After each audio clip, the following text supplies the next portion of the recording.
విషయం ఏంటంటే ఈ నదీ జలాల అంశంలో అవతలి పార్టీని మీరు ఎంత కార్నర్ చేయడంలో మీరు రెడీగా ఉన్నారో మీరు సమాధానం చెప్పాల్సినవి కూడా 1000 ప్రశ్నలు ఉన్నాయి.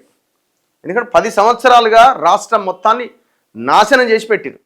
10 ఇయర్స్గా ముఖ్యంగా కృష్ణా జలాల విషయంలో మొత్తం పక్క రాష్ట్రానికి తెగనమ్మేసిండు. తన దోస్తనో లేకపోతే ఇంకొకటనో, ఎందుకంటే అన్నాడు కదా నా దత్తపుత్రుడా ఇంకో పుత్రుడో అని.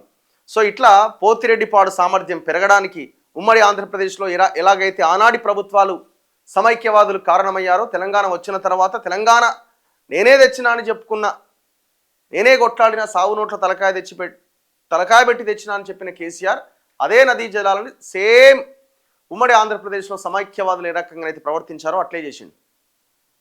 సంగమేశ్వరం కట్టుకోవడానికి అవకాశం ఇచ్చిండు. సో ఇవన్నీ 10 సంవత్సరాలుగా జరిగినటువంటి విషయాలు. పాలమూరు రంగారెడ్డి ప్రాజెక్ట్ని పక్కన పెట్టి కాళేశ్వరం మీద పడ్డాడు. ఇది ఎవరు చెప్తున్నారు? నేను చెప్తున్న మాట కాదు. కల్వకుంట్ల కవిత నిన్ననో మొన్ననో ప్రెస్ మీట్ పెట్టి ఆమె చెప్తున్నది.